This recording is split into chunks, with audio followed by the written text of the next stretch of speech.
నేను మీకు చాలా స్పష్టంగా చెప్పాను. 33% డయాఫామ్ వాల్ డ్యామేజ్ అయింది 3-4 ప్లేసెస్ లో. అవి కూడా రింగ్ బండేసి సరిపోతుందని చూపించారు నాకు, రింగ్ ఫెన్సింగ్ కింద. ఒక వర్షన్ 3-4 ప్లేస్లే కాదు, ఇంకా ఎక్కడ ఉండొచ్చో మేము డెఫినెట్ గా చెప్పలేమంటున్నారు. దాని ఎస్టిమేషన్ మీకు చెప్పారు. అది అయిన తర్వాత రెండోది, కాఫర్ డ్యాముల ద్వారా లీక్ అవుతుంది వాటర్, ఇంకా స్వీపేజ్ ఉంది. అది యాక్సెప్టబుల్ లెవెల్ కంటే స్వీపేజ్ ఎక్కువ ఉంటే అది రెక్టిఫై చేయకుండా ప్రాజెక్ట్ ముందుకు పోలేదు. సేఫ్టీ గాని ఫ్యూచరిస్టిక్ ఇవన్నీ అది ఇంకా తేలలేదు. ఈ రెంటికే ఇప్పుడు కమిటీ యుఎస్ఏ నుంచి 2 ఎక్స్పర్ట్స్ వెళ్లేశారు. ఇప్పుడు ఇక్కడుండే ఇంజనీర్లు కూడా రిస్క్ తీసుకోవాలంటే భయపడే పరిస్థితికి వచ్చారు. వాళ్ళు కూడా భయపడుతున్నారు. ఒక దుర్మార్గుడు చేసిన పనికి మనం కూడా బలైపోతామేమో, మనకెందుకు వచ్చింది అని వాళ్ళు కూడా భయపడే పరిస్థితికి వచ్చారు.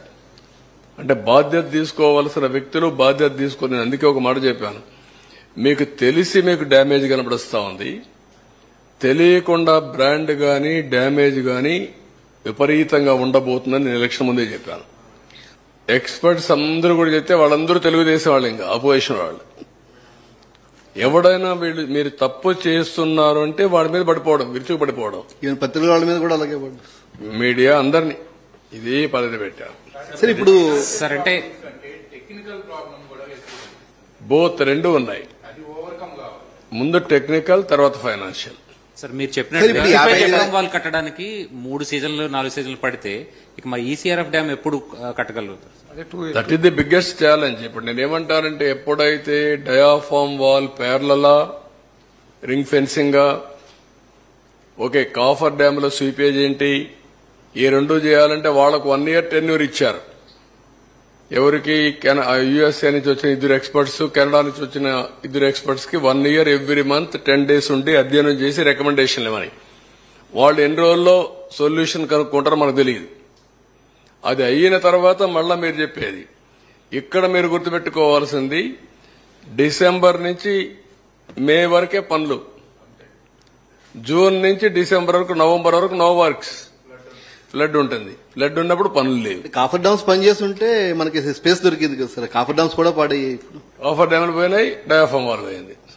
సార్, ఇప్పుడు 55,000 కోట్లు మన అంచనా సార్ డిపిఆర్ 2 మీరు 2019 కి. ఇప్పుడు ద్రవ్యోళం ప్రకారం ఇన్ఫ్లేషన్ ప్రకారం 38% పెరుగుతున్నారు.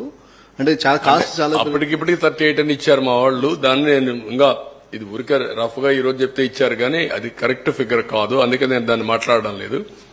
ఊరికి ఎంత నష్టం జరిగింది అంతవరకే నేను చెప్పగలుగుతున్నాను. సార్, ఇది రెక్టిఫై చేయడానికి ఎంత టైం తీసుకుంటుంది? ప్రాజెక్ట్ పూర్తి కావడానికి ఎంత టైం తీసుకుంటుంది సార్? అంటే నేను ఒకటే చెప్పాను మీకు, 2 seasons minimum diaphragm wall minimum. అది రెక్టిఫికేషన్ కావచ్చు, రింగ్ ఫెన్సింగ్ కావచ్చు, రెండు. అది అయిన తర్వాత కాఫర్ డ్యామ్ టెక్నికల్ డీటెయిల్స్ అన్ని ఫైనలైజ్ కావాలి. నౌ ఎన్హాన్స్డ్ ఏవైతే ఫైనాన్స్ వస్తుందో ఆ డబ్బులు ఇప్పుడు ఇవ్వాలి. ఒక వ్యక్తి చేసిన పాపానికి కేంద్ర ప్రభుత్వం కూడా ఇప్పుడు నష్టపరిహారం కట్టివ్వాలి. వాళ్ళు కూడా ఇవన్నీ వేరియస్ యాంగిల్స్ లో వచ్చిన ఇబ్బందులు అన్నమాట. చంద్రబాబు నాయుడు గారు ఏం చెప్పారు తెలుసు అసెంబ్లీలో? అప్పుడు కేంద్ర ప్రభుత్వం మన తీసుకోమంది, అందువల్ల మేము తీసుకున్నాం అన్నాడు. ఇంతవరకు క్లారిటీ లేదు. కేంద్ర ప్రభుత్వం తీసుకోమందా, మీరు అడిగి తీసుకున్నారా? కేంద్రాన్ని అడిగితేనేమో రాష్ట్ర ప్రభుత్వం అడిగింది కాబట్టి మేము ఇచ్చామన్నారు. మిమ్మల్ని అడిగితేనేమో కేంద్ర ప్రభుత్వం తీసుకోమంది, మేము తీసుకుందామన్నారు. ఏంటి కథ? గడ్కరీని వెళ్ళి కలిసామంటారు. ఎందుకు కలిశారబ్బా? కేంద్ర ప్రభుత్వం దగ్గర నుంచి తీసుకోవడం కోసం కలిశారు. ఎందుకు మీరు తీసుకున్నారు?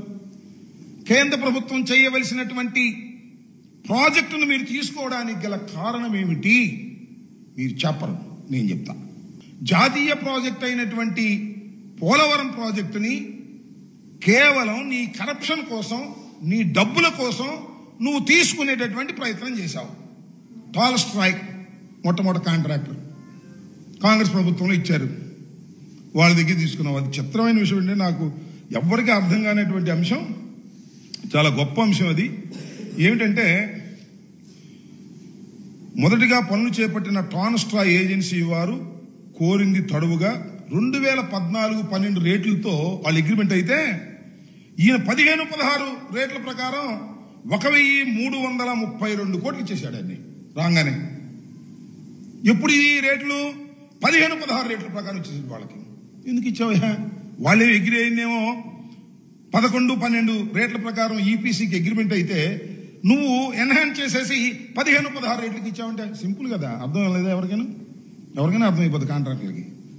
కాంట్రాక్టర్కి ఎక్కువ సొమ్ము ఇచ్చావంటే అర్థం ఏంటి? దానిలో నువ్వు కొట్టేద్దామని. ఇది నువ్వు పాల్పడినటువంటి తప్పిదం. ఇలాంటి తప్పిదాలు పాల్పడటమే కాకుండా ఇక లాభం లేదు. అసలు కేంద్ర ప్రభుత్వం దగ్గర నుంచి మనమే మొత్తం తీసేసుకుంటే మన కాంట్రాక్టర్ని పెట్టుకుంటే దానిలో డబ్బులు కొట్టేయచ్చు అని. ఇది నీ దురుద్దేశం. నేను చెప్పింది కాదు ఇది. సాక్షాత్తు ఇవాళ మీ పార్ట్నర్గా ఉన్న మోడీ గారు, ఆ రోజు మోడీ గారి దగ్గర నుంచి నువ్వు విడిపోయి మాకు ప్రత్యేక హోదా ఇవ్వటం లేదు, పోలవరానికి డబ్బులు ఇవ్వటం లేదు అని బజార్కి ఎక్కినప్పుడు మోడీ గారు చెప్పాడు ఓ పబ్లిక్ మీటింగ్ లో, ఏమని? Polavaram is ATM of Chandrababu Naidu అని. అంటే డబ్బులు కాజేయడం కోసమే చంద్రబాబు నాయుడు గారు పోలవరం తీసుకున్నాడనేది చాలా స్పష్టంగా ఇవాళ ప్రధానమంత్రి, ఇవాళ మీ అనుకూలంగా ఉన్నటువంటి వ్యక్తి, ఇవాళ మీ పార్ట్నరు ఆయన చెప్పినటువంటి మాట నేనేం కొత్తగా కోట్ చేస్తున్నటువంటి మాట కాదు. ఇవాళ నువ్వు నీతులు చెప్తున్నావు. జగన్మోహన్ రెడ్డి గారు దుర్మార్గుడు, జగన్మోహన్ రెడ్డి గారికి ఏమీ తెలియదు, నాకే అన్నీ తెలుసు అనేటువంటి మాటలు మాట్లాడేటువంటి ప్రయత్నం చేస్తున్నాం. మేము నవయుగాన్ని టెండర్ ద్వారా మార్చాం. నవయుగ ట్రాన్స్ట్రాయ్ దగ్గర నుంచి నవయుగాకు మార్చి నవయుగాన్ని జేబు సంస్థగా పెట్టుకొని డబ్బులు నువ్వు కాజేసే ప్రయత్నం చేస్తున్నావు. కాబట్టి మేము వచ్చిన తర్వాత ఈ నవయుగాతో ప్రాబ్లం ఉంటుంది అనే ఉద్దేశంతో మేము టెండర్కి పోయాం. టెండర్లో రివర్స్ టెండరింగ్లో ఆదాయం చేశాం. సుమారుగా 600-700 కోట్లు చేసి మెగాకి ఇచ్చాం. ఇప్పుడు మేము ఆ మెగాని ఇప్పుడు కొనసాగుతుంది అనుకో, అది నువ్వు కంటిన్యూ చేస్తావు లేదు చేస్తానన్నట్టుగానే మాట్లాడుతున్నావు. ఇది అక్కడి నుంచి నువ్వు ట్రాన్స్ట్రాయ్ దగ్గర నుంచి నవయుగాకు మార్చవచ్చు, కానీ నవయుగ దగ్గర నుంచి మాత్రం ఇంకోటి మార్చడానికి వీల్లేదు. ఇది చాలా తప్పిదం. దీనివల్ల నాశనం అయిపోయింది. మా నవయుగ, మా రామోజీరావు గారి బంధువుకి మీరు లాగేసుకున్నారు కాబట్టి ఇది సర్వనాశనం అయిపోయింది అనేటువంటి మాట మీరు మాట్లాడుతున్నారు. సర్వనాశనం అయిపోయింది ఎందుకంటే నిర్మాణంలో వ్యూహాత్మక తప్పిదాలు మీరు చేశారు. I will prove it. దాన్ని మనస్ఫూర్తిగా చెప్పగలను. అబద్ధం ఆడవలసినటువంటి అవసరం మాకు లేదు.